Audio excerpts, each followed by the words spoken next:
हमारे समाज में जातिवाद की जड़ें बहुत गहरी हैं। भले ही देश को आज़ाद हुए 75 साल से ज़्यादा हो चुके हैं, लेकिन सोच में बदलाव आज भी अधूरा है।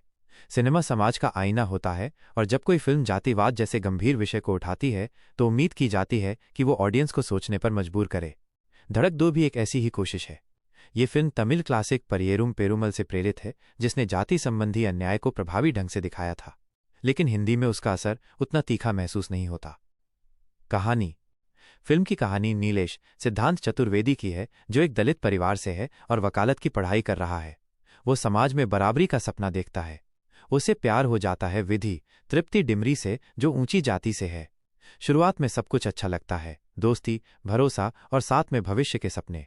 लेकिन जल्द ही जातिवादी सोच इन दोनों के बीच दीवार बन जाती है। असल टकराव तब शुरू होता है जब विधि के भाई रॉनी को इस रिश्ते के बारे में पता चलता है। इसके बाद नीलेश और विधि की जिंदगी में स्ट्रगल, अपमान और हिंसा शुरू हो जाती है। ये कहानी सुनने में कुछ सैराट जैसी लगती है, एक दलित लड़का, ऊंची जाति की लड़की और समाज का विरोध। लेकिन जहां सैराट में ये स्ट्रगल सच्चाई और गहराई से दिखाया गया है, वहीं धड़क 2 में ये थोड़ा हल्का और कम असरदार लगता है। अभिनय।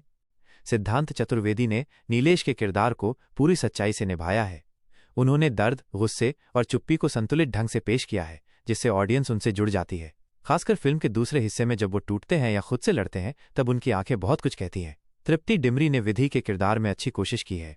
शुरुआत में उनका किरदार आत्मविश्वासी लगता है, लेकिन जैसे जैसे कहानी बढ़ती है वो थोड़ा पीछे छूटता दिखता है। स्क्रिप्ट उन्हें खुलकर कुछ करने का मौका नहीं देती। सौरभ सचदेवा फिल्म का सबसे बड़ा सरप्राइज है। उन्होंने विलन का किरदार बिना ज्यादा डायलॉग के निभाया है। उनकी आंखों में जो खामोश नफरत है वो डर पैदा करती है। उनके सीन कम जरूर हैं, लेकिन असरदार हैं।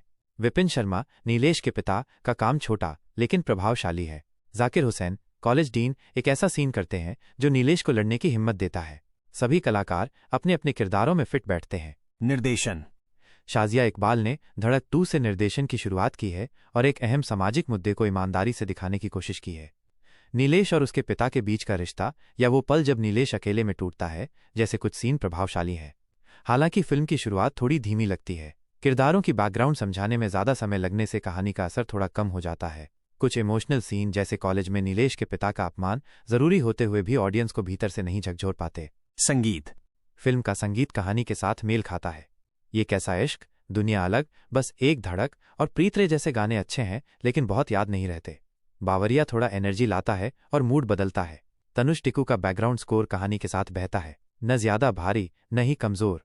कमजोरियां। जातिवाद एक ऐसा मुद्दा है जिस पर सिर्फ फिल्म बनाना काफी नहीं होता, उसे गहराई और ईमानदारी के साथ पेश करना जरूरी होता है। धड़क 2 की कोशिश सही लगती है, लेकिन पूरी तरह असर नहीं छोड़ पाती।